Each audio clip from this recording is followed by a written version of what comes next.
Welcome back.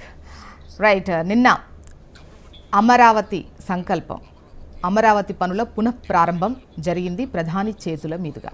So మీ భుజంతో మా భుజం కలుపుతాం, సహకరిస్తాం. అమరావతి అనేది ఇది ఒక నగరం మాత్రమే కాదు, 5 కోట్ల మంది ప్రజల సెంటిమెంట్. ఆంధ్రప్రదేశ్ను అధునాతన ప్రదేశ్గా మార్చేటువంటి ఒక శక్తి అని చెప్పేసి ప్రధాని అన్నారు. అందుకోసం సహకరిస్తామని కూడా నిన్న చెప్పడం మనం విన్నాం. అయితే ఈ క్రమంలో గతంలో కూడా అమరావతికి సంబంధించి రాష్ట్ర విభజన జరిగిన తర్వాత, అమరావతి రాజధానిగా నిర్ణయం తీసుకున్న తర్వాత అమరావతికి సంబంధించి గతంలో కూడా ప్రారంభం జరిగింది. ఆ సందర్భంలో కూడా సపోర్టివ్ వర్డ్స్ అనేవి మనం విన్నాం. అండ్ ఇప్పుడు రెండోసారి, కానీ అప్పటి లెక్కలు ఇప్పటి లెక్కలు వేరుగా ఉన్నట్టు కాస్త అనిపిస్తోంది. మరి ఎంతవరకు వర్కౌట్ అయ్యేటువంటి అవకాశాలు ఉన్నాయి అనేది మాట్లాడదాం. గెస్టులు కూడా సిద్ధంగా ఉన్నారు.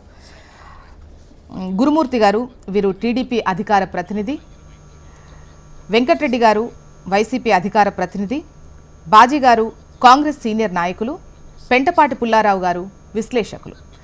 నమస్తే అండి అందరికీ. Welcome to the debate.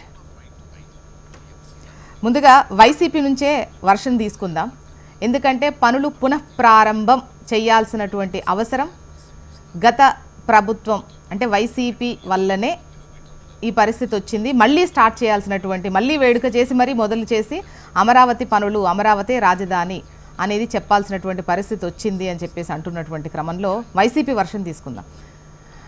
Venkatareddy గారు, నమస్తే అండి. ముందుగా మీకు ప్యానల్లో ఉన్న అందరికీ, అట్లానే హెచ్ఎం టీవీ ప్రేక్షకులందరికీ నమస్కారాలు. Very good morning. Good morning అండి. ఇప్పుడు నిన్న నరేంద్ర మోడీ గారు పునఃప్రారంభం అన్నారు కదా. దేనికి పునఃప్రారంభం, దేనికి పునఃప్రారంభించారంట? ఒకటి, ఆల్రెడీ నరేంద్ర మోడీ గారే శంకుస్థాపన చేశారు, మళ్ళీ వచ్చి నరేంద్ర మోడీ గారే మళ్ళీ శంకుస్థాపన చేశారు. ఇది ఈ దేశంలో పెద్ద వింత కామెడీ అనమాట. అది సినిమాలో ఉంటది. చెల్లికి జరగాలి మళ్ళీ మళ్ళీ పెళ్లి, అమరావతికి జరగాలి మళ్ళీ మళ్ళీ శంకుస్థాపనలు, అమరావతికి జరగాలి మళ్ళీ మళ్ళీ 100 కోట్ల రూపాయలతో శంకుస్థాపనలు, మళ్ళీ మళ్ళీ జరగాలి పెద్ద పెద్ద మీటింగ్లు, మళ్ళీ మళ్ళీ జరగాలి పెద్ద పెద్ద దుబారా గాక ఏదన్నా రాష్ట్రానికి నిన్న ప్రయోజనం చేకూర్చేటటువంటి ఒక అంశం ఏమన్నా జరిగిందా? నిన్న నరేంద్ర మోడీ గారు వచ్చారండి. 276 ఎకరాల్లో 6,500 మంది పోలీసుల బందోబస్తుతో, 8,000 బస్సులు, 5,000 కారులతో ఆంధ్రప్రదేశ్ రాష్ట్రంలో ఉన్నటువంటి 26 జిల్లాల నుంచి జనాలను తరలించినటువంటి ఒక పెద్ద కార్యక్రమం జరిగింది కదా. పెద్ద మీటింగ్ జరిగింది కదా. నరేంద్ర మోడీ గారు నిన్న ఏమన్నా ఆంధ్రప్రదేశ్ రాష్ట్ర ప్రజలందరికీ చాక్లెట్లు, బిస్కెట్లు ఏమైనా ఇచ్చాడా? ప్రభుత్వానికి ఏమైనా ఇచ్చాడా? పవన్ కళ్యాణ్కి ఒక చాక్లెట్ ఇచ్చాడు, చంద్రబాబు నాయుడు గారికి పొగడ్తలు బిస్కెట్ ఇచ్చాడు తప్ప రాష్ట్ర ప్రభుత్వానికి ఏమైనా వనగారినటువంటిది ఏమైనా ఉందా? ఇదిగో మేము ఒక 1000 కోట్లు ఇస్తున్నాం, సంవత్సరానికి ఒక 1000 కోట్లు ఇస్తాం అమరావతి పూర్తికి. లేదు మీరు పెద్ద సచివాలయాన్ని కడతా అన్నారు కదా, ఆ సచివాలయానికి డబ్బులు మేమే ఇస్తాం. లేదు మీరు పెద్ద హైకోర్టు కడతా అంటున్నారు కదా, దానికన్నా డబ్బులు ఇస్తాం. లేదు పెద్ద రైల్వే స్టేషన్ కడతా అంటున్నారు కదా, రైల్వే స్టేషన్ మొత్తానికి దానికి సంబంధించి మొత్తం మేమే చేస్తాం. లేదు పెద్ద ఇంటర్నేషనల్ ఎయిర్పోర్ట్ కడతా అంటున్నారు కదా, మొత్తం మేము కడతాం. ఎక్కడన్నా ఏదన్నా ఒకటన్నా నిన్న మాట్లాడిన సందర్భం ఉందా? లేదు చంద్రబాబు నాయుడు గారు మీరు తోపండి, లేదు నరేంద్ర మోడీ గారు మీరు పెద్ద తోపండి, లేదు మీరు తురుమండి, లేదు మీరు తురుము కానండి, అసలు మీ అంత గొప్ప వాళ్ళు లేరండి, మిమ్మల్ని చూసి నేను నేర్చుకున్నాను, లేదు మిమ్మల్ని చూసి నేను నేర్చుకున్నానండి. వాట్ ఈస్ ద యూజ్ అండి? ఆంధ్రప్రదేశ్ రాష్ట్ర ప్రజలకు కానీ ప్రభుత్వానికి కానీ ఇది అండి 100 కోట్లు పెట్టి 100 కోట్లు తగలేసి, అంతకుముందు 100 కోట్లు పెట్టారు. ఏమన్నాడు? గుప్పెడు నీళ్లు, అదే గుప్పెడు మట్టి అనుకోండి, ఆ గుప్పెడు మట్టి చెంబుడు నీళ్లు మా మొహాన పడేసి వెళ్ళారన్నారు. ఈసారి ఆ మట్టి నీళ్ళు కూడా లేదు. ఇప్పుడు ఒకటి పెద్ద మనగా భారతదేశానికి ప్రధానమంత్రి అండి, ఆయన వస్తున్నప్పుడు హోప్స్ ఉంటాయి కదా, ఆయన తీసుకొని వచ్చి అంత పెద్ద హైప్ ఇచ్చి ఒక కార్యక్రమం చేశారు కదా. దానివల్ల ఆయన ఏమన్నా అనౌన్స్ చేసి వెళ్ళారా? ఇదిగోండి మేము బీహార్కి లక్షల కోట్ల ప్యాకేజీలు ఇచ్చాం, కానీ ఆంధ్రప్రదేశ్ రాష్ట్రానికి ఏమైనా ఇచ్చెళ్ళారా? అడగందే అమ్మాయినా పెట్టదు. వీళ్ళు కనీసం అడగల. అమరావతికి చట్టబద్ధత కల్పించమని కూడా అడగల. మీటింగ్ లో రోజు పత్రికలు వాళ్ళ టీవీలో రాస్తారు, అమరావతికి చట్టబద్ధత లేదు, అమరావతికి ఎప్పుడు ఇస్తారు గెజిట్? మీరే కదా ఎన్డీఏ కూటమిలో ఉంది. లెఫ్ట్ హ్యాండ్ మీరు, రైట్ హ్యాండ్ నితీష్ కుమార్ కదా. ఓ చేయబోతే ప్రభుత్వం పోయింది కదా. మరి ఇప్పటి వరకు చట్టబద్ధత ఎందుకు తీసుకోలేదు? 11 నెలలు అయింది మీరు అధికారంలోకి వచ్చి. ఇది ఒక పాయింట్. రెండోది, అమరావతికి సంబంధించి నిన్న వాళ్ళు ఏం జరిగింది అమరావతికి సంబంధించి, అసలు దేనికి శంకుస్థాపన చేశారని అంటే 49,000 కోట్ల రూపాయలు పెట్టి ఒక 11 ప్రాజెక్టులు అమరావతిలో కడుతున్నామని చెప్పి దానికి సంబంధించి శంకుస్థాపన చేస్తారంటే ఎవరు నవ్వుకోవద్దు దయచేసి. ఆ 11 ఏంటంటే, ఒకటేమో అమరావతిలో అది పెద్ద సచివాలయానికి సంబంధించి శంకుస్థాపనకి మళ్ళీ నరేంద్ర మోడీ గారు అంతకుముందు శంకుస్థాపన చేశారు తాత్కాలిక సచివాలయానికి. ఇప్పుడు పర్మనెంట్ సచివాలయానికి ఏదైతే 4,500 కోట్లు పెట్టి సచివాలయం కడతాం అనే దానికి సంబంధించి 1, 2 హ్యాపీనెస్ టవర్స్ అంటే ఒక residential project, 2 MLA MLC IAS భవనాలు, జడ్జిలు మంత్రుల బంగ్లాలు, iconic assembly, iconic high court, iconic సచివాలయ టవర్లు, ప్రిన్సిపల్ సెక్రటరీ ఐఏఎస్ల బంగ్లాలు, ఏదైతే రాజధాని కోసం ఇచ్చినటువంటి భూములకు సంబంధించి ఆ రైతులకి రిటర్న్ ఫ్లాట్లు ఇచ్చేటటువంటి దానికి సంబంధించి వరద నివారణ పనులు 6,000 కోట్లతో వరద నివారణ పనులు 13 ప్రాజెక్టులు ఉంటాయి. ట్రంక్ ఇన్ఫ్రా వర్క్స్ అంటే రోడ్లకు సంబంధించి రోడ్డు అనుబంధ పనులు. ఇది అమరావతిని మేటి నగరంగా నిలిపే 11 ప్రాజెక్టులు. ఏ ఊర్లో ఏ రాష్ట్రంలో సచివాలయం ఉండదు జోష్నా గారు? ఏ రాష్ట్రంలో అసెంబ్లీ ఉండదు? ఎవడన్నా ఒక అసెంబ్లీ ఉండగా ఇంకో అసెంబ్లీ కట్టుకుంటారా? ఒక సచివాలయం ఉండగా ఇంకో సచివాలయం కడతారా? మళ్ళీ అది పడిపోయే స్టేజ్ లో ఉంటే కడతారు. ఒక హైకోర్టు ఉంటే మళ్ళీ ఇంకో హైకోర్టు కడతామని ఎవరన్నా చెప్తారా? ఈ అంట వరద నివారణ కోసం 6,000 కోట్లు పెట్టి అమరావతి ముంపు గురి కాకుండా అంట. అంటే మీరే చదువుతారు అది ముంపు ప్రాంతం అని. మళ్ళీ ముంపు గురి కాకుండా 6,000 కోట్లు పెట్టి కడతారంట. ఏం చేస్తారు కనీసం అర్థం అవుతుందా? ఇప్పటికి ఆల్రెడీ 55,000 ఎకరాలు తీసుకున్నారు, ఇంకొక 50,000 ఎకరాలు సేకరిస్తారంట. మొన్నటిదాకా 45,000 ఎకరాలు అన్నారు, అంటే 1,00,000. ఇప్పుడు అది దాటిపోయింది, 1,05,000 ఎకరాలు. 3 పంటలు పండే పచ్చటి భూములు 1,05,000 ఎకరాలు తీసుకొని ఆ 1,00,000 కోట్లు అప్పు తెచ్చి మళ్ళీ ఇంకా తర్వాత ఇంకెంత తెస్తారో తెలియదు. దీన్ని ఎవడన్నా నగరం అంటారా? దీని వల్ల ఆంధ్రప్రదేశ్ రాష్ట్రానికి గ్రోత్ పెరిగిద్దా? ఆంధ్రప్రదేశ్ రాష్ట్రానికి గుదిబండగా తయారైద్దా? నేను అడిగిన పాయింట్ సూటిగా సమాధానం చెప్పండి. నేను ఎక్కడ ఎవరిని తిట్టట్లా. నేను ఎవరిని ఒకసారి బాజీ గారి వర్షన్ తీసుకున్న తర్వాత గురుమూర్తి గారి సమాధానం తీసుకుందాం ప్లీజ్. వెంకటరెడ్డి గారు కన్క్లూడింగ్ రండి. ఒక హాఫ్ మినిట్ దయచేసి, ఒక హాఫ్ మినిట్. ఎందుకంటే ఇప్పుడు నేనేమన్నాను, ఉన్న నగరాలను మనం అభివృద్ధి చేసుకుంటా వెళ్ళాలి. మన రాష్ట్రం ఆల్రెడీ అప్పుల్లో ఉన్న రాష్ట్రం, విభజన ద్వారా నష్టపోయినటువంటి రాష్ట్రం. దాని మీద ఇంకో పెద్ద గుదిబండ ప్రపంచ బ్యాంక్ నుంచి 15,000 కోట్ల అప్పు కేంద్ర ప్రభుత్వం షూరిటీగా ఉండి ఇస్తుంది. దాంట్లో 1,500 కోట్లు మాత్రం గ్రాంట్ ఇస్తారంట. మొత్తం 13,000 కోట్లు మనమే కట్టాలి. జపాన్ సంస్థ నుంచి 5,000 కోట్లు ఆల్రెడీ, హడ్కో నుంచి 11,000 కోట్లు, ఇప్పటికే 31,000 కోట్లు తగలేశారు, తీసుకొని వచ్చారు. అడ్డగోలుగా కాంట్రాక్టులు దోచిపెట్టాం. దీన్ని ఎవడన్నా అభివృద్ధి నమూనా అంటారా? మేధావులే చెప్పాలి. ఓకే బాజీ గారు. ముందుగా జ్యోత్స్న గారు, మీకు అట్లాగే ప్యానెల్లో ఉన్న పెద్దలందరికీ కూడా శుభోదయం, నమస్కారం. నమస్తే అండి. ఇప్పుడు నిన్న జరిగిన సభ ఎందుకు చేశారో, దాని వల్ల ప్రయోజనం ఏంటో అర్థం కాని గందరగోళ పరిస్థితుల్లో రాష్ట్ర ప్రజలు ఉండిపోయారండి.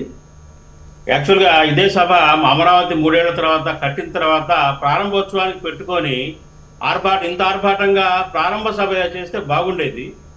ఆల్రెడీ ఏదైతే నిన్న మళ్ళీ ప్రారంభించారో ఇవన్నీ ఆల్రెడీ ఫౌండేషన్ స్టేజ్లో ఉన్న నిర్మాణాలు. కాబట్టి ఆ ఫౌండేషన్ స్టేజ్లో ఉన్న నిర్మాణాలు ఏదైతే హైకోర్టు కానివ్వండి, సెక్రటరియట్ కానివ్వండి, అసెంబ్లీ కానివ్వండి, ఇవన్నీ కూడా ఆల్రెడీ గతంలో వాళ్ళ అధికారంలో ఉన్నప్పుడు 5 ఏళ్ల క్రితం 6 ఏళ్ల క్రితం వాళ్ళు ఆల్రెడీ ఫౌండేషన్స్లో ఉన్నాయి. తర్వాత జగన్మోహన్ రెడ్డి గారు వచ్చి 3 రాజధానులు అని చెప్పేసి వాటిని నిర్వీర్యం చేసిన తర్వాత ఇదేదో జగన్మోహన్ రెడ్డి గారి అమరావతి మీద ఉన్న నమ్మకాన్ని, పోగొట్టిన నమ్మకాన్ని తిరిగి సాధించడం కోసం ఏర్పాటు చేసిన సభలాగా అనిపిస్తూ ఉంది. దీనికంటే కూడా మొత్తం నిర్మాణాలు, ఒక రాజధాని ఒక రూపు వచ్చిన తర్వాత ఇనాగరేషన్ కోసం ఇంత పెద్ద ఆర్భాటం చేస్తే బాగుండేది అనేది మా అభిప్రాయం. ఎందుకంటే ఎర్రటి ఎండలో నిన్న లక్షలాది మంది ప్రజలు అల్లాడిపోయారండి. మరి వేలాది బస్సులు, కార్లు తోటి తరలించి సాధించింది ఏం లేదు. మోడీ గారు తన ప్రసంగంలో మొత్తం ఆద్యాంతం కూడా ఒకళ్ళొకరు పొగుడుకోవడమే. ప్రధానంగా కనిపించింది ఏంటంటే, ఏదైతే ఆ కూటమిలో ఉన్న 3 పార్టీలు ఉన్నాయో ఆ అధినేతల్ని ఒకళ్ళు వీరుడు సూర్యులని పొగుడుకోవడం కోసం ఏర్పాటు చేసిన సభ. అట్లాగే ఆల్రెడీ ప్రారంభించబడిన ఫౌండేషన్స్ వేయబడిన నిర్మాణాలకి బటన్ నొక్కి ప్రారంభించారు. ఒక నాగాయలంకలో మిసైల్ టెస్టింగ్ సెంటర్ తప్ప ప్రత్యేకంగా వనగూరిందేమీ లేదు. ప్రత్యేకంగా మోడీ గారు నిన్న వచ్చి చేసిందేమీ లేదు. ఆ బటన్ నొక్కేదేదో ఢిల్లీ నుంచి అయినా నొక్కొచ్చు, ఢిల్లీలో కూర్చొని వర్చువల్గా అయినా నొక్కొచ్చు, అక్కడే కూర్చొని. ఇక్కడ రావాల్సిన అవసరమే లేదు. ఎందుకంత ప్రజాధనాన్ని 100 కోట్ల రూపాయలు వృధా? పాపం ప్రజలు అల్లాడిపోయారు, ఎండల్లో మాడిపోయారు. దీనివల్ల లాభం ఏంటో అర్థం కావట్లేదు. మేమందరం చాలా ఎక్స్పెక్ట్ చేశాము. మోడీ గారు మళ్ళీ వస్తున్నారంటే ఏదో చెప్తారు. అంటే బాజీ గారు, మీరు స్టార్టింగ్ లోనే ఒకటి అన్నారు కదా, పోయినటువంటి నమ్మకాన్ని తెచ్చేటువంటి ప్రయత్నంలో పెట్టిన సభ అని. మరి నమ్మకం తేవడం కూడా ఇంపార్టెంటే అంటున్నారు. అదే అమ్మా, దానికోసం ఇంత పెద్ద ఎత్తున సభ ఏర్పాటు చేయాల్సిన అవసరం లేదు, ఇంత లక్షలాది మంది జనాన్ని తరలించాల్సిన అవసరం లేదు. యాక్చువల్గా నేను ఎక్స్పెక్ట్ చేసింది వేరు. మేము ఏంటంటే మోడీ గారు వచ్చి ఏదన్నా కేంద్ర రంగంలో ఉన్న పలు సంస్థలు, కొత్తగా కొన్ని సంస్థలని అనౌన్స్ చేస్తారేమో అమరావతిలో. కేంద్రీయ విశ్వవిద్యాలయాలు కానివ్వండి, లేకపోతే కేంద్ర ప్రభుత్వ రీసెర్చ్ ఇన్స్టిట్యూట్స్ కానివ్వండి, అలాంటివి కొన్ని ప్రతిష్టాత్మకమైన ఇన్స్టిట్యూషన్స్ ని ఆంధ్రప్రదేశ్ లో అనౌన్స్ చేస్తారేమో. అట్లాగే ఈ అప్పులు కాదు, గ్రాంట్ గా డబ్బులు కొంత ఇస్తాము మీరు నిర్మించుకోండి అంటారేమో. అట్లాగే ఇప్పటి వరకు కూడా చట్టబద్ధత లేని అమరావతికి చట్టబద్ధత కోసం ఏదైనా చెప్తారేమో, గెజెట్ ఇస్తామని. ఇలాంటివి ముఖ్యమైనవి, అవసరమైనవి ప్రకటిస్తారేమో అని ఆశించాం. కానీ కనీసం ఏదైతే 29 గ్రామాల్లో భూములు ఇచ్చినా మరి వేలాది మంది రైతులకు కూడా సరైన గౌరవం ఇవ్వలేదు. నిన్న ఏదైతే ఆ ఉద్యమంలో పాల్గొన్న మరి జేఏసీ నేతలు ఎవరైతే ఉన్నారో, అమరావతి భూముల రైతుల ఉద్యమం సాగించిన గొప్ప ఉద్యమంలో పాల్గొన్న వాళ్ళకి కూడా సరిగ్గా ఆహ్వానాలు లేవు. కనీసం వాళ్ళు వేదిక మీద పిలిచి కాస్త గౌరవంగా మాట్లాడిన సందర్భం లేదు. ఎంతసేపు ఒకరికొకరు పొగుడుకోవటం. అట్లాగే మీ ఏదో అభివృద్ధి ప్రగతిలోకి వెళ్ళిపోతుంది, అమరావతి మహాశక్తి ఎలా వస్తుంది? మీరు ఇస్తే కదా. ఇక్కడ ఆంధ్రప్రదేశ్లో ఆదాయమే లేదు, అంత వ్యవసాయాధారిత పరిస్థితి. ఇలాంటి పరిస్థితుల్లో ఇంత పెద్ద లాంగ్ లైన్ మెరైన్ తీరం ఉన్న ఈ రాష్ట్రంలో ఏదన్నా ఒక మెరైన్ ఇన్స్టిట్యూట్ లేకపోతే రీసెర్చ్ లేకపోతే గురుమూర్తి గారి సమాధానం చెప్పాలి. గురుమూర్తి గారు, అమరావతి పైన కేవలం నమ్మకం తీసుకురావడానికి పెట్టిన సభలా ఉంది, కానీ చాలా ఎక్స్పెక్ట్ చేశారు. ఇంత పెద్ద సభ పెడుతూ పునః ప్రారంభం అంటే ఏదైనా అనౌన్స్మెంట్ ఇస్తారు అనేది ఎక్స్పెక్ట్ చేశారు. దానికి ఏర్పాటు చేసిన సభలో నమ్మకాన్ని కుదర్చలేకపోయారు. ఏదైతే ఒక నమ్మకాన్ని వస్తుందని ఏర్పాటు చేసిన సభలో నమ్మకం కుదరలేదు.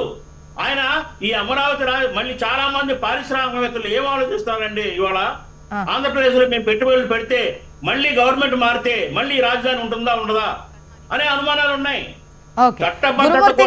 గురుమూర్తి గారు ఆ నమ్మకం కూడా కలిగించలేకపోయారు. కేవలం మాటల ద్వారా మాత్రమే సపోర్ట్ చేస్తాము అన్న మాటలు విన్నాం. కానీ ఒక్క నిమిషం అమ్మా, ఆంధ్రప్రదేశ్ లాంటి విభజించబడిన రాష్ట్రం అభివృద్ధి చెందాలి అంటే చాలా అవసరాలు ఉన్నాయి. వ్యవసాయ రంగంలో అభివృద్ధి చెందాలా, ఫుడ్ ప్రాసెసింగ్ రంగం అభివృద్ధి చెందాలా, మనకున్న ప్రధాన వనరులు మెరైన్ లైన్ దాన్ని డెవలప్ చేయాలా, ఇండస్ట్రియలైజేషన్ అవ్వాలా, విద్యా ఆరోగ్య రంగాలు అభివృద్ధి చెందాలా. ఇవి డెవలప్మెంట్ అంటే. అంతేగాని ఒకసారి గురుమూర్తి గారి సమాధానం తీసుకుందాం, మళ్ళీ మీ వర్షన్ తీసుకుంటా. బాజీ గారు మళ్ళీ మీ వాయిస్ తీసుకుంటా ప్లీజ్. గురుమూర్తి గారు, గతంలో కూడా సహకరిస్తామన్న సపోర్టివ్ వర్డ్స్ విన్నాము, కానీ అది చేతల్లో చూపిస్తే బాగుండేది అని అనుకున్నారు. ఈ సభా వేదిక నుంచి కొన్ని అనౌన్స్మెంట్ సెంట్రల్ నుంచి వచ్చేటువంటి ప్రాజెక్ట్స్కి సంబంధించి ఎక్స్పెక్ట్ చేశారు, అటువంటిది ఏం కనిపించలేదు అనేది విపక్షాల నుంచి వస్తున్నటువంటి క్వశ్చన్. జ్యోత్న గారు, మీకు ప్యానల్లో ఉన్నటువంటి మిత్రులకు, హెచ్ఎం టీవీ వీక్షకులకు హృదయపూర్వక నమస్కారాలు తెలియజేసుకుంటూ, నమస్తే. నిన్న అమరావతిలో జరిగినటువంటి పునర్నిర్మాణ పనులకు మరి నరేంద్ర మోడీ గారు రావటం, ఆ సందర్భంగా జరిగినటువంటి సభ నవ్వుతో నా భవిష్యత్ నమో నమ్మ. ఇందాక బాజీ గారు చెప్పారు, గత ప్రభుత్వం 3 రాజధానుల పేరుతో నిర్వీర్యం చేసేసింది రాజధానిని, కాబట్టి నమ్మకం కలిగించడానికి పెట్టిన సభలాగా ఉంది అని చెప్పి మళ్ళీ చివరిలో నమ్మకం కలిగించలేదని ఏదో బాజీ గారు చెప్పారు. ఇవాళ ఒకటే, ఆనాడు 14-19 మధ్యన రాజధాని కావాలంటే అమరావతి అయితే అందరికి అందుబాటులో ఉంటుంది, మధ్యస్థంగా ఉంటుంది, రైల్వే కనెక్టివిటీ కానీ అదేవిధంగా విమాన కనెక్టివిటీ కానీ రోడ్లు కానీ అందుబాటులో ఉంటాయని చెప్పి ఆనాడు దానికి అమరావతిలో ల్యాండ్ పూలింగ్ చేస్తే 54 రోజుల్లో 29,000 మంది రైతులు 34,000 ఎకరాలని క్యూలో నుంచుని భూములు ఇచ్చారు. ఆనాడు ప్రతిపక్ష నేతగా ఉన్నటువంటి జగన్మోహన్ రెడ్డి గారు కూడా అమరావతికి మద్దతు తెలిపారు. ఇక్కడే ఉండాలి, 30,000 ఎకరాలన్నా కావాల్సిందే, లేకపోతే భవిష్యత్ అవసరాలు కుదరదని చెప్పి మాట చెప్పి, నేను కూడా ఇక్కడే ఇల్లు కట్టుకున్నాను, కేవలం అమరావతికి మద్దతుగానే నేను ఇల్లు కట్టుకున్నానని చెప్పి మాటలు చెప్పారు. ఆ తర్వాత ఆయన అధికారంలోకి వచ్చిన తర్వాత 3 ముక్కలాటాడాడు. 3 ముక్కలాటలాడి రాజధాని లేని రాష్ట్రంగా తయారు చేసి ఆనాడు చెప్పిన మాటలనే తోసేసి కేవలం అమరావతిని కనీసం అమరావతిలో కూర్చుని పరిపాలన చేసిన 5 సంవత్సరాలు చేస్తే అమరావతిలో ఒక ఇటుకరాయి కూడా పెట్టలేకపోయారు. ఏ పనిని చేసిన పనులు మధ్యలో ఆగిపోతే వాటి ముఖం కూడా చూడాల. కనీసం అక్కడ పేదలకు ఇళ్లు కట్టిస్తే అవి కూడా ఇవ్వాల. అంతేకాకుండా కక్షపూరితంగా ఏం మాట్లాడారు? శ్మశానం అన్నారు, కొంతమంది ఎడారి అన్నారు. అక్కడ కూర్చుని అక్కడే విషయం కక్కినటువంటి మహానుభావులు వైసీపీ నాయకులు. ఆ విధంగా 5 సంవత్సరాల పాటు అమరావతిలో భూములు ఇచ్చినటువంటి రైతుకి ఒక ఎకరం పొలం ఉంటే 6 కాలం కష్టపడి పనిచేస్తే ఆ భూమి విలువ రైతులకు తెలిసింది. కనీసం త్యాగం చేశారు వీళ్ళు మన కోసం. వీళ్ళకి మనం న్యాయం చేయాలని కనీసం ఇది లేకుండా నానా ఇబ్బందులు పడి పోలీసులతో వాళ్ళని నానా ఇబ్బందులు పెట్టి. ఓకే గురుమూర్తి గారు, ఇప్పుడు అదే జరిగింది. ఆ తర్వాత మళ్ళీ మీరు అధికారంలోకి వచ్చారు. అయితే బాజీ గారు ఒకటి అన్నారు, ఇప్పుడు పనులు పునఃప్రారంభం కన్నా కూడా పనులు కంప్లీట్ అయిన తర్వాత ప్రారంభోత్సవ వేడుక ఇంత ఘనంగా జరుపుకుంటే బాగుండేది. అట్ ద సేమ్ టైం పోనీ పనులు పునఃప్రారంభం అయినా కూడా గతంలో కూడా అదే చెబుతున్నానమ్మా, చెప్పండి. ఎందుకంటే వీళ్ళ నిర్వాహకం వల్ల 1631 రోజుల పాటు ఉద్యమం చేశారు. 230 మంది చనిపోయారు. 3000 మంది మీద కేసులు పెట్టారు. ఇది ఒక హిస్టరీ ఆంధ్రప్రదేశ్ కి. ఈరోజు పునర్నిర్మాణ పనులు ఎందుకు ప్రారంభించాల్సి వచ్చిందంటే మళ్ళీ అమరావతి రైతుల్లో కానీ ఈ రాష్ట్రంలో కానీ తిరిగి అమరావతి ద్వారా అమరావతిని పునర్నిర్మాణం చేసుకుంటూ ఒక రాష్ట్ర దాన్ని నిర్మాణం చేయడం ద్వారా ఈ రాష్ట్ర ప్రగతికి బాటలు వేయాలని ఉద్దేశంతో నిన్న నరేంద్ర మోడీ గారిని తీసుకొచ్చి అక్కడ కార్యక్రమాన్ని ప్రారంభించాం. ఆయన 65,000 కోట్లకు సంబంధించినటువంటి ప్రాజెక్టులకి శంకుస్థాపన కూడా చేశారు. నాగాలంకలో మిసైల్ కేంద్రం, పరీక్షా కేంద్రం, మరి శ్రీహరికోటలో ఏదైతే శాస్త్ర సాంకేతిక రంగాల్లో త్వరితగతిన ప్రగతిని సాధిస్తూ అనేక పరీక్షలు జరిపినప్పుడు అక్కడ దేశం మొత్తం కూడా యావత్తు చూసినట్టుగా రేపు నాగాలంకలో నిర్మాణం చేయబోయేటువంటి కేంద్రం కూడా మరి నరేంద్ర మోడీ గారు చెప్పారు. దుర్గామాత యొక్క శక్తితో భారత రక్షణ రంగం కూడా ఒక శక్తివంతంగా తయారైంది అని చెప్పి ఆయన చెప్పారు. అదేవిధంగా జాతీయ మరి రహదారులు చేయటం జరిగింది. ఇప్పుడు వీళ్ళకి నాకు అర్థం అవట్లా, ఇప్పుడు మళ్ళీ చెయ్యాలి ఎందుకంటే వీళ్ళకి అమరావతి అంటే గిట్టదు కాబట్టి అట్లా మాట్లాడుతూ ఉన్నారు. రాష్ట్రానికి రాజధాని అవసరం లేదా? ఈరోజు హైదరాబాద్ నగరం ద్వారా ఎంత ఆదాయం వస్తూ ఉంది? అమరావతికి చట్టబద్ధత, అదొక మంచి మాట చెప్పాడు. ఎందుకంటే మళ్ళీ రేపు వస్తే ఎప్పుడన్నా భవిష్యత్తులో 20 ఏళ్ల తర్వాత మళ్ళీ దీన్ని పాడు చేస్తారనేటువంటి ఉద్దేశంతో అది ఒక మంచి మాట చెప్పాడు. అది ఖచ్చితంగా చేస్తాం. ఎవరు వచ్చినా కూడా అమరావతిని అక్కడ ఏం పీకేది ఉండదు. ఆ విధంగా 3 సంవత్సరాల్లోనే తయారు చేయబోతా ఉన్నాం. ఎవరో బాధపడవసరలా.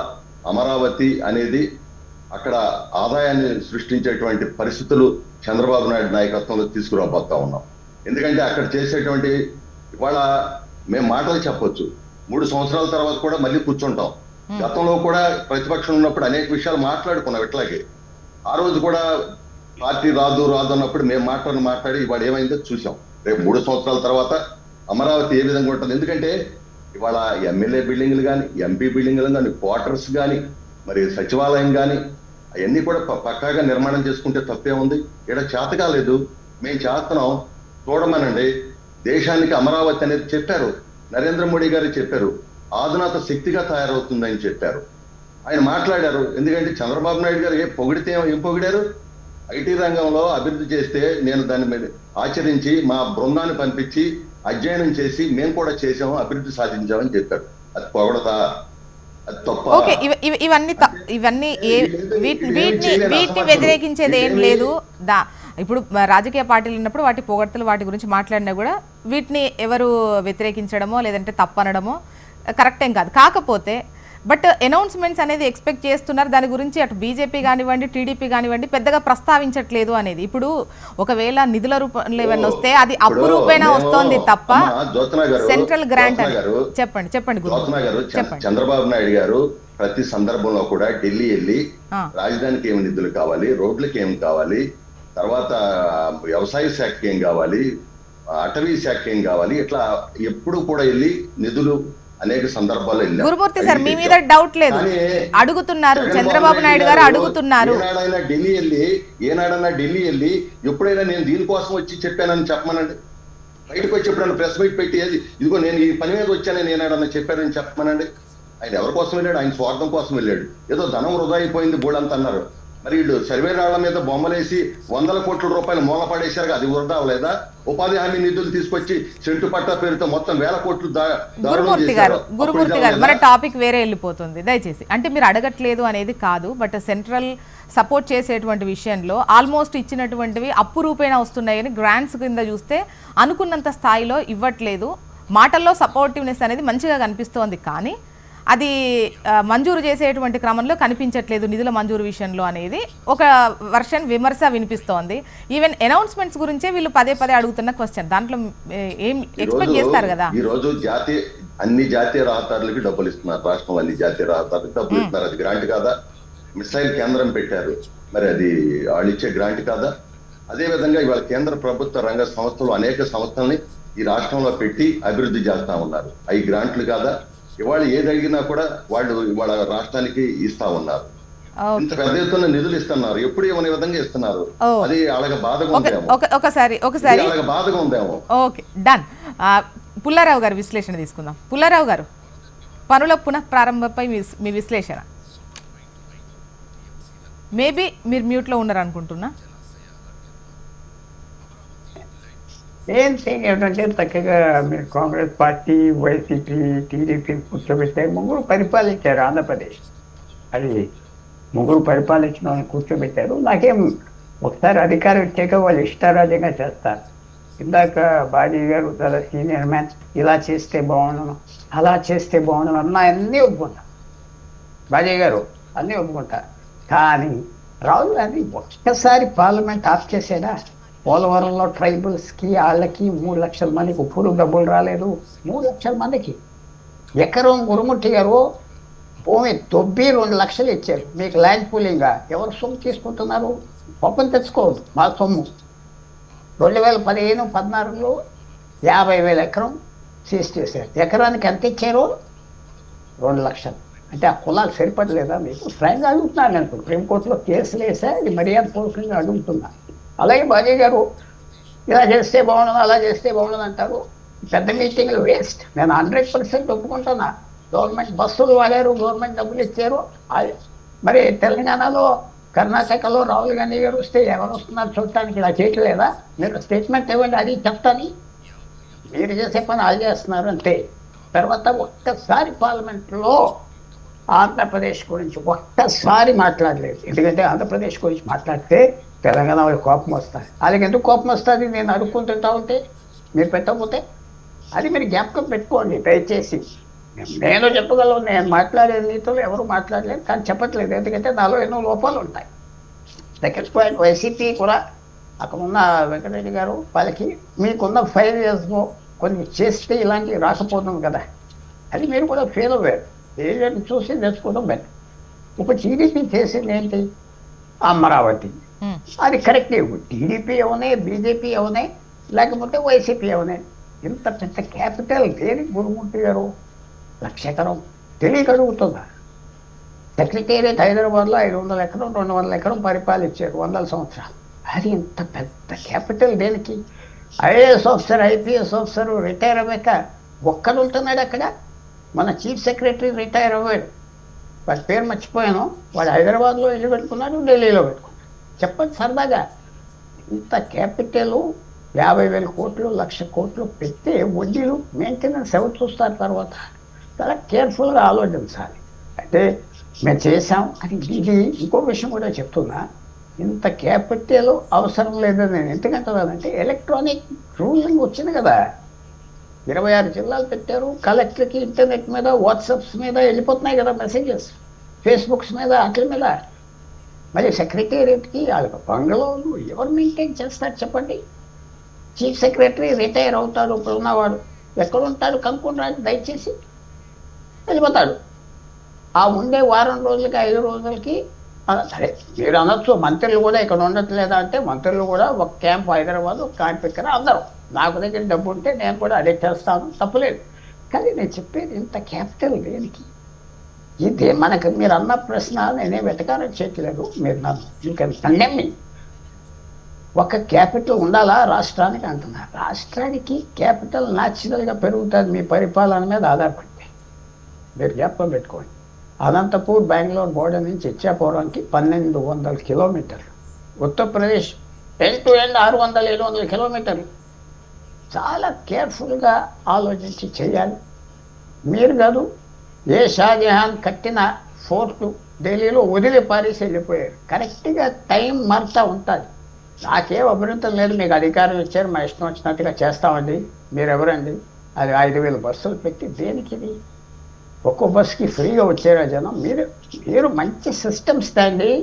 100 అడ్వైజర్లు వాళ్ళు అపాయింట్ చేశారు కాబట్టి మీరు చేస్తున్నారు. అడ్వైజర్కి సంవత్సరానికి ₹1,00,00,000 ఖర్చు. వాడి ఫ్రీగా కాదు, వాడి ఆఫీసు ఖర్చు, జీతం, పీతం అన్నీ ఉన్నాయి. మీరు రిఫార్మ్స్ తండి. చంద్రబాబు నాయుడు గారు తక్కువ మనిషి అని నేనేమంటలేదు. Experience man, let us respect him. 40 సంవత్సరాల ఎక్స్పీరియన్స్ ఉన్నది. డెఫినెట్లీ ఎప్పుడు ఆయన అలాగ అంటలేదు. థింకింగ్ చేయాలి కొద్దిగా. ఇంత క్యాపిటల్ దేనికి? ఎవరో అక్కడ ఉండరు, ఆర్టిఫిషియల్గా సస్టైన్ చేద్దాం అనుకుంటున్నారు. ఆర్టిఫిషియల్గా అక్కడ కమర్షియల్ సెంటర్ కాదు. మీకు ఫ్యూచర్లో ఎలా ఉంటుందో నేను చెప్పలేను. ఫ్యూచర్ ఇవన్నీ మీరు ఆలోచించుకోవాలి అధికారంలో ఉన్నప్పుడు. లేకపోతే నేను విషయం చెప్తున్నా, ఎందుకు ఈ వదంతి వచ్చింది? మేము చట్టపూర్వకంగా చేస్తాం అంటే పుల్లారావు గారు, ఒక రాజధాని అంటూ లేదు. ఇప్పుడు మీరు ఏదైతే హంగు ఆర్భాటం అంటున్నారో అటువంటిది లేకనే నమ్మకం లేకపోయింది రాష్ట్రం మీద అనేటువంటి దాన్ని, ఆ నమ్మకం తెచ్చే విధంగానే ఇప్పుడు అంటే అమరావతిని ఒక ఐకాన్గా చూపించాలి. ఓవరాల్గా అన్ని సెగ్మెంట్స్లో కూడా అద్భుతంగా చూపించాలి. దేశం చూపు అమరావతి వైపు చూడాలి, అసలు ఏం జరుగుతోంది ఏపీలో అనేది. అందుకోసమే ఈ అటెంప్ట్ కానీ ఇవి చెయ్యాలన్నటువంటి ఆలోచన కానీ అని అంటున్నారు. సో మీకు సరదాగా మాట కట్టవచ్చా? శివాజీ మహారాజా విన్నారు కదా, ఆయన క్యాపిటల్ ఏంటి మీరు చెప్పండి. ఆయన పేరు, ఆయన పరిపాలన మీ జ్ఞాపకం. ఆయన రాజధాని చెప్పగలరా? ఈవేళ అక్కడ కర్ణాటకలో బ్రహ్మాండమైన రూయిన్స్ ఉన్నాయి.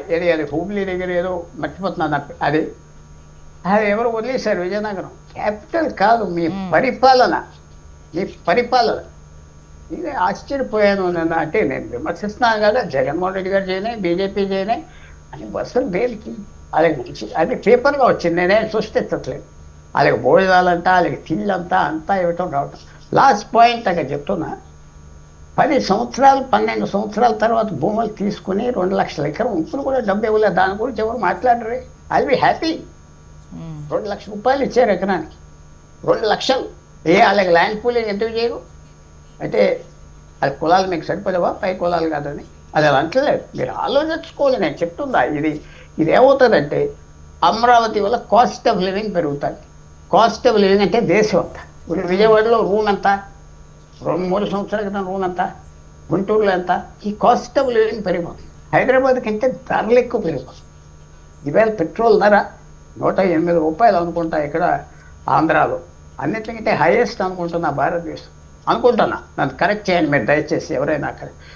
దీనికి మీరు ఆలోచించవలసింది నా ఫరం మీరు పరిపాలన హెలికాప్టర్ నుంచి చేసినా పర్వాలేదు. మీ పరిపాలన ఎలా ఉన్నది, ఏం తెచ్చారు తీసుకొచ్చి రావడానికి రిక్వెస్ట్ చేస్తున్నా, సజెస్ట్ చేస్తున్నా. ఎవరిని విమర్శించట్లేదు. ఇలా చేసాడు, అలా చేసాడు, వాడికి please consider it. People are suffering. అది జ్ఞాపకం చేస్తుంది. ఓకే, వెంకటరెడ్డి గారు మీ వాయిస్ తీసుకుంటా. ఒక చిన్న వెంకటరెడ్డి గారు ఇక్కడ నేను ఇందాక క్లియర్ గా క్లారిటీగా అడిగా. ఇప్పుడు అమరావతి రాజధానిగా వాళ్ళు డిసైడ్ చేసినప్పుడు క్లియర్ గా జగన్మోహన్ రెడ్డి గారు ఆ రోజు 30,000 ఎకరాలు ప్రభుత్వం అన్నారు. ఆ రోజు ఫస్ట్ డిసైడ్ చేసింది విజయవాడ కేంద్రంగా రాజధాని. దానికి మేము ఒప్పుకున్నాం అసెంబ్లీలో. ఆ రోజు హైదరాబాద్ లో ఉన్న అసెంబ్లీ. తర్వాత 29 గ్రామాలకి తీసుకొని వెళ్ళారు. దాన్ని 34,000 ఎకరాలు సేకరించేటప్పుడు కూడా వ్యతిరేకించాం. ఇప్పుడు ఆ 34,000 ఎకరాలు ప్లస్ ప్రభుత్వం 20,000 ఎకరాలు పోయి మళ్ళీ ఇంకో 45,000, 50,000 ఎకరాలు సేకరిస్తా ఉంటున్నారు. 1,05,000 ఎకరాలు 3 పంటలు పండే భూమి మీద వాళ్ళు సమాధానం చెప్పట్లేదు. Point number 1. రెండోది, అమరావతి గ్రోత్ క్యాపిటల్ ఎట్లా అవుతుంది అంటున్నారు. ఎట్లా అయితే నేను సూటిగా క్వశ్చన్ చేస్తాను. ఎందుకు?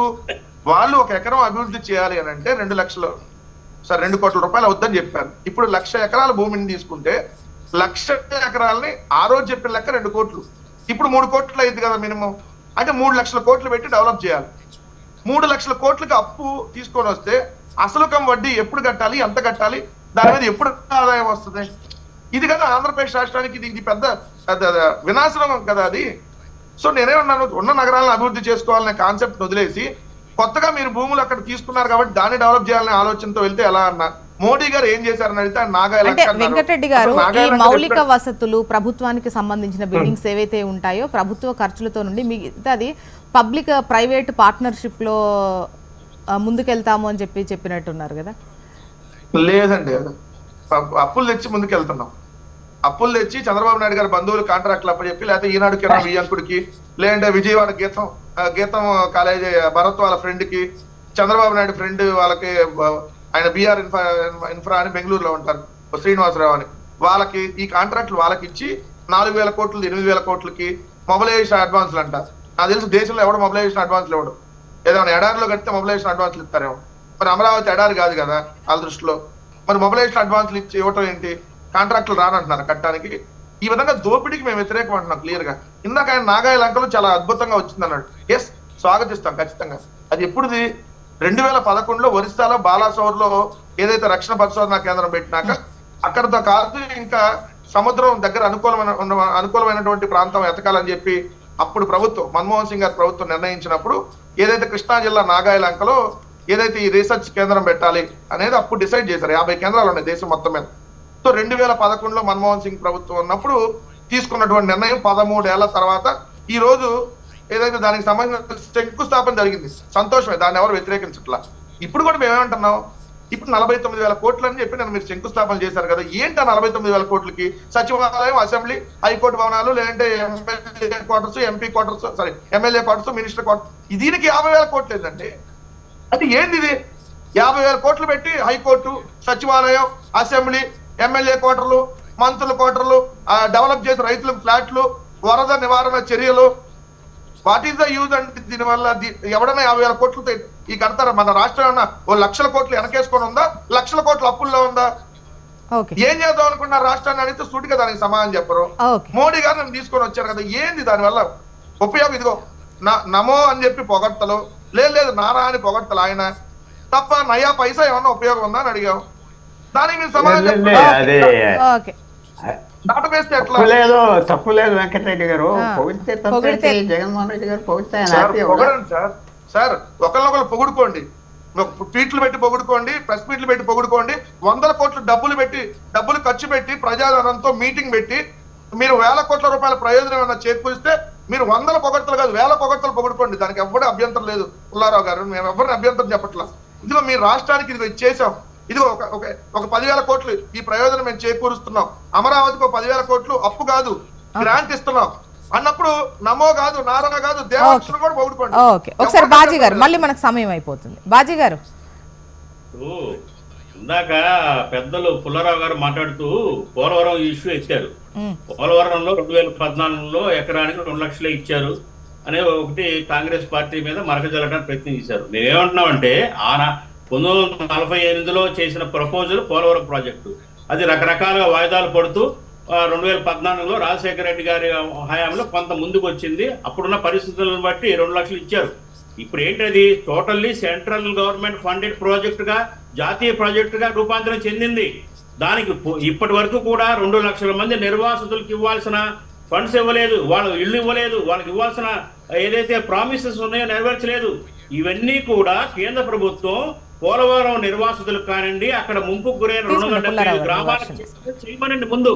పోనీ మేము కాంగ్రెస్ పార్టీ తరఫు నుంచి అప్పుడు ఏదైనా అన్యాయం జరిగింది అనుకుంటే ఇవాళ ఆ నిర్వాసితులకి అన్యాయానికి గురైన వాళ్ళకి ఇంకా కొంచెం పెంచి ఇవ్వమనండి, తప్పేం లేదు, మేము అభ్యంతరం పెట్టడం దానికి. ఇంకొక మాట ఏంటంటే, ఏదైతే వందలాది కోట్లు ఖర్చు పెట్టి నిన్న జరిగిన మీటింగ్ గురించి మేము అభ్యంతరం చేయటంలా, కానీ పర్పస్ లేని మీటింగ్లా కనిపించింది. అది ఉపయోగం జరగల, అక్కడ ఏమి అనౌన్స్మెంట్స్ లేవు. కనీసం రాష్ట్ర ప్రభుత్వం కనీసం ఒక అభ్యర్థన కూడా లేదు. ఎవరైనా అడగందే అమ్మైనా అన్నం పెట్టదు, అది అందరికి తెలిసిన నానుడే. కనీసం ఆ వేదిక మీద ఇది కావాలి మాకు, మీరు ఈ ఫండింగ్ చేయండి, ఈ అప్పులు తెస్తున్నారు, 30,000 కోట్లు వాటికి అప్పు చేశారు, ఈ అప్పులు డైరెక్ట్ గా మేమే తీరుస్తామనే ఒక ప్రకటన. ఇందాక టీడీపీ గురుమూర్తి గారు మాట్లాడుతున్నారు, అనేక సార్లు ఢిల్లీ పోయి చంద్రబాబు నాయుడు గారు అనేక రిక్వెస్ట్లు చేశారని, రహస్యంగా గదుల మధ్య అడిగిన అభ్యర్థనలకు వాల్యూ ఏముంది? నిన్న డయాస్ మీద అవే జరగచ్చు కదా, ప్రజలందరూ నమ్ముతారు కదా. అందరు పారిశ్రామికవేత్తలు నమ్ముతారు కదా. రహస్యంగా మాట్లాడుకోవాల్సిన అవసరం విషయాలు కావు కదా అవి. నిన్నటి డయాస్ మీదే ఎస్ మేము అడుగుతున్నాము మాకు ఇవ్వండి అని సెంట్రల్ గవర్నమెంట్ నిన్న మీటింగ్ పెట్టుకున్న అమరావతిలో పునరుజ్జీవం అంటే ఏంటి? పునరుజ్జీవం జరిగిందా? దాని అంశాలు ఏమైనా మాట్లాడుకున్నారా చెప్పండి. ప్రైమ్ మినిస్టర్ గారు లాంటి హోదాలో ఉన్న మనిషి ప్రెస్ మీట్లు పెట్టారు. ఓకే గురుమూర్తి గారు, ఏమొచ్చిందంటే 10 నెలల్లో 100 ప్రెస్ మీట్లు పెట్టారు చంద్రబాబు నాయుడు గారు. వెంకటరెడ్డి గారు ఒక్క నిమిషం. గురుమూర్తి గారు, వెంకటరెడ్డి గారు ఒక్క నిమిషం. బాజీ గారు, వెంకటరెడ్డి గారు ఒక్క నిమిషం. గురుమూర్తి గారు ఒక్క నిమిషం. వెంకటరెడ్డి గారు, గురుమూర్తి గారు ప్లీజ్ దయచేసి మీ టైం అప్పుడు మాట్లాడండి. మీరు మాట్లాడేది ప్రజలకు అర్థం కావాలి కదా. వెంకటరెడ్డి గారు ఒక్క నిమిషం. గురుమూర్తి గారు ప్లీజ్ దయచేసి. బాజీ గారు మీరు కన్క్లూడింగ్ పాయింట్ కి రండి. వెంకటరెడ్డి గారు ప్లీజ్. గురుమూర్తి గారు ఒక్క నిమిషం. ఓకే గురుమూర్తి గారు వెంకటరెడ్డి గారు ప్లీజ్ దయచేసి. ఓకే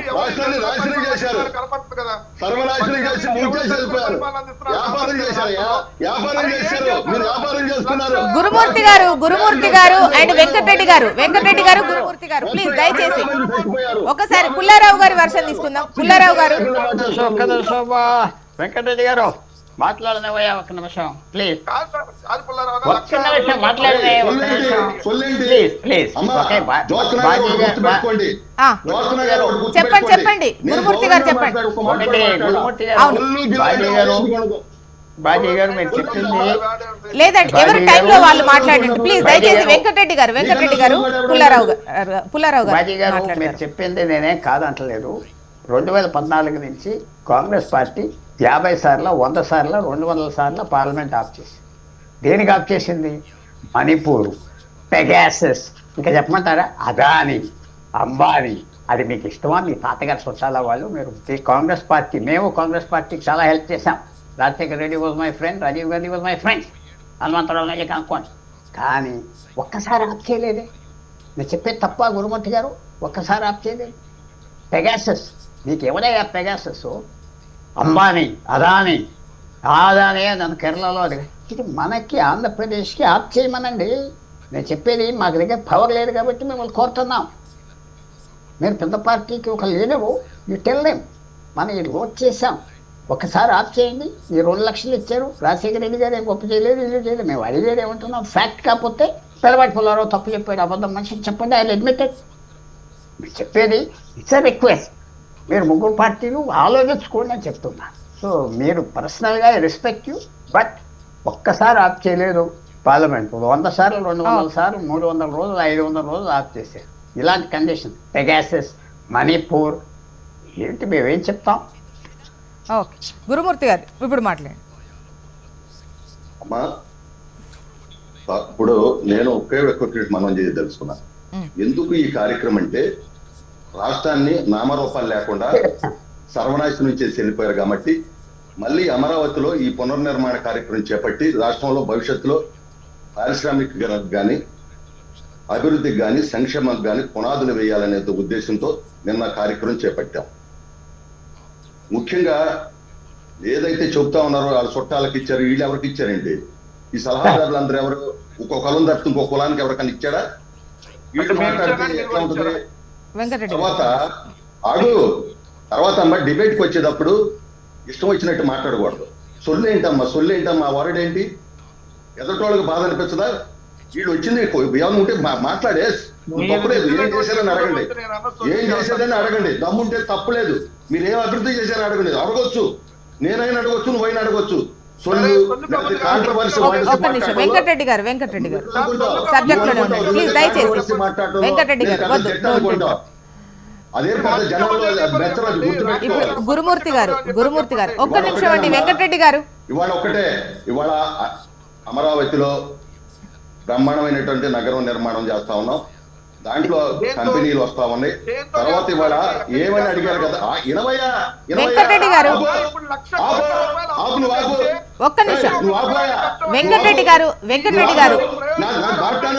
నీ బుద్ధి జ్ఞానం లేదా, నీ బుద్ధి జ్ఞానం లేదా, నేను మాట్లాడే వెంకటరెడ్డి గారు అండ్ వెంకటరెడ్డి గారు ఒక్క నిమిషం అండి. వెంకటరెడ్డి గారు ఒక్క నిమిషం ప్లీజ్. ఇప్పుడు ఒక్క నిమిషం గురుమూర్తి గారు ఈ విధంగా వ్యక్తిగతంగా ఈ విధంగా తిట్టుకున్నట్టుగా మాట్లాడుకోకండి దయచేసి. వెంకటరెడ్డి గారు ఒక్క నిమిషం. వెంకటరెడ్డి గారు మీది మీరు మాట్లాడుకోండి దయచేసి. వెంకటరెడ్డి గారు ఒక్క నిమిషం. వెంకటరెడ్డి గారు ₹1,00,000 కోట్ల తెచ్చి వెంకటరెడ్డి గారు నువ్వు ఎన్ని లక్షల అప్పులు తెచ్చావు? ఒక అభివృద్ధి కార్యక్రమం చేశారా మీరు? ఇన్ని లక్షల కోట్లు తెచ్చావని అభివృద్ధి కార్యక్రమం చేశారా? వెంకటరెడ్డి గారు ఒక్క నిమిషం. వెంకటరెడ్డి గారు దయచేసి గురుమూర్తి గారి వాయిస్ రావట్లేదు. జగన్మోహన్ రెడ్డి వైసీపీ ప్రభుత్వం రాష్ట్రంతో వ్యాపారం చేసుకెళ్లారు. మీరు ఒక్క నిమిషం ఆగండి వెంకటరెడ్డి గారు. వెంకటరెడ్డి గారు దయచేసి సమాధానం చెప్పే. వెంకటరెడ్డి గారు దయచేసి ఒక నిమిషం ఆగండి మీరు. గురుమూర్తి గారు స్ట్రైట్ క్వశ్చన్ అండి, స్ట్రైట్ క్వశ్చన్. గురుమూర్తి గారు స్ట్రైట్ క్వశ్చన్. ఆగిపోయారు వెంకటరెడ్డి గారు, ఆగిపోయారు మాట్లాడరు. గురుమూర్తి గారు ఇప్పుడు అవును చెప్పాను. ఎవరి టైం అప్పుడు వాళ్ళే మాట్లాడండి. గురుమూర్తి గారు ఇప్పుడు రాష్ట్ర ఆర్థిక పరిస్థితి ఏ విధంగా ఉంది? అమరావతి పైనే ఫుల్ ఫోకస్ పెట్టే అంత నిధులు కానీ ఆర్థిక పరిస్థితి కానీ ఏపీకి ఉందా ప్రస్తుతం? అంటే చెప్పినటువంటి వాటికి ఏదైతే ప్రాజెక్ట్స్ మీరు ముందు పెట్టారో ప్రజల ముందు, డెఫినెట్గా అమరావతి అనేది ప్రజలకు సెంటిమెంట్గా ఉంది. అసలు రాజధాని గురించి మాట్లాడుకోలేకపోతున్నామని గతంలో చాలా సందర్భాల్లో మాట్లాడినటువంటి పరిస్థితి ఉంది. కానీ మీరు చెప్పినటువంటి ప్రాజెక్ట్స్ పూర్తి స్థాయిలో అవ్వాలి అన్నా, పట్టాలు ఎక్కాలన్నా కూడా టోటల్గా ఇది అల్టిమేట్గా నిధులతో కూడుకున్నటువంటి అంశం. సిచ్యువేషన్ అట్లా ఉందా ఏపీది? జ్యోత్స్న గారు, పక్కన ఉన్నటువంటి తమిళనాడుకి అక్కడ బిడ్డలు చదువుకుంటే మద్రాసు రాష్ట్రం ఉంది, మనం ధైర్యం వెళ్ళి అక్కడ ఉద్యోగాలు చేసుకోవచ్చని ధైర్యం ఉంది. కర్ణాటక రాష్ట్రంలో ఆ ప్రాంతంలో పిల్లలకి బెంగళూరు ఉందనే ధైర్యం ఉంది. పక్కన మనకి మరి ఏదైతే తెలంగాణ ఉందో ఒక హైదరాబాద్ ఉంది, మన బిడ్డలకు అక్కడ భరోసా ఉందని ఉంది. ఇక్కడ ఏం భరోసా ఉందండి? 5 సంవత్సరాలు మొత్తం కూడా సర్వనాశనం చేసి పెట్టి వెళ్ళిపోయి రాజధానిలో ఇటుకేయకుండా ఒక రూపాయి ఖర్చు పెట్టకుండా ఒక్క మాట అండి, నేను దానికి కూడా చెప్తా. ఎందుకంటే వాళ్ళని పక్కన పెట్టేశారు జనాలు. గురుమూర్తి గారు అది నేను అడుగుతున్న క్వశ్చన్. గురుమూర్తి గారు మీరు అడిగే ప్రశ్న సమాధానం చెప్తానమ్మా. నాకేది చెప్పండి, ఇది వెంకటరెడ్డి గారి క్వశ్చన్ కాదు, నాకు వచ్చినటువంటి డౌట్. దానికి సమాధానం చెప్పండి. ఎందుకంటే వాళ్ళు ఇప్పుడు అధికారంలో లేరు, ప్రజలు పక్కన కూర్చోబెట్టారు. అవునా? ఖచ్చితంగా ఒకనాడు ఇది హైదరాబాద్ నగరంలో కూడా ఇదే ప్రశ్న వేశారు. ఇవన్నీ పూర్తి అవుతాయా, ఈ ఐటీ ఏంటి, అన్నం పెట్టిద్దా అని మాట్లాడారు. ఈ రోజు కూడా ఖచ్చితంగా చెబుతున్నాం, 3 సంవత్సరాల తర్వాత ఏ విధంగా నిర్మాణం చేస్తామో, అనుభవం కలిగినటువంటి చంద్రబాబు నాయుడు గారు ఏ విధంగా నిర్మాణం చేయబోతున్నారో మీరే చూస్తారు. ఖచ్చితంగా అవసరం కూడా. ఇవాళ రాజధాని ఇవాళ రాజధాని అయితే ఖచ్చితంగా అవసరం. మరి ఏదైతే ఇప్పుడు పెద్దల పుల్లారావు గారు కూడా చెప్పారు, రాజధాని రైతులు ఇబ్బంది పడుతున్నారని. రాజధాని రైతులకి ల్యాండ్ పూలింగ్లు ఇచ్చినటువంటి భూములు ఈ రోజున వాళ్ళందరూ కూడా సంతోషంగానే ఉన్నారు. ఇంకేదైనా చేయాలంటే తప్పకుండా రైతుకి ఆఖరు రూపాయి ఇచ్చే వరకు మేము ప్రయత్నం చేస్తాం. అంతేగాని రైతులు మేము ఇబ్బంది పెట్టాం. చెప్పండి బాజీ గారు, మీరు చెప్పాలనుకున్నారు. మేము అమరావతి రాజధాని నిర్మాణానికి మేము వ్యతిరేకం కాము. రాజధానిని చక్కగా కట్టమనే నిర్మించమని అడుగుతున్నాము. కాకపోతే ఏంటంటే ఏదైతే ఇప్పుడు యూకేకి సంబంధించిన ఫోస్టర్ కంపెనీ యొక్క డిజైన్లు, సింగపూర్ తనదాన్ని గ్రాఫిక్స్ తోటి రాజధాని, అలాంటి ఇంతకు ముందు వెళ్ళిన పోకడలు పోవద్దు అని అడుగుతున్నాం. రియలిస్టిక్ గా ఉన్న ఏదైతే ఉన్న భూముల్ని ఆ భూముల్లో చక్కగా నిర్మాణం చేసి ఒక రాజధానిని అందుబాటులో తేండి. మళ్ళీ 44,000 ఎకరాలు 1,00,000 ఎకరాలు తీసుకొని దాన్ని ఏదేదో చెయ్యాలని చేసి మళ్ళీ అబాస్పాలు అవుతాడు. ప్రజలందరి ఆందోళన ఇదే. మా రాజకీయ పార్టీలు మాత్రమే కాదు, ప్రజలందరూ కూడా ఆందోళన చెందుతున్నారు. అమరావతి అధునాతన శక్తిగా ఎదగాలని ప్రతి ఒక్కరూ కోరుకుంటున్నారు. దానికి తగ్గ ప్రణాళికతో ముందుకెళ్తే ప్రస్తుత పరిస్థితి ఏ విధంగా ఉంది, వాటన్నిటితో ముందుకెళ్తే బాగుంటుంది. And thank you so much అండి డిస్కషన్ లో పాల్గొన్నందుకు. బాజీ గారు, వెంకటరెడ్డి గారు, గురుమూర్తి గారు, పుల్లారావు గారు, థ్యాంక్ యూ అండి. ఇది ఇవాల్టి న్యూస్ అనాలిసిస్. చూస్తూనే ఉండండి హెచ్ఎం టీవీ. వార్త ఆగదు, నిజం దాగదు.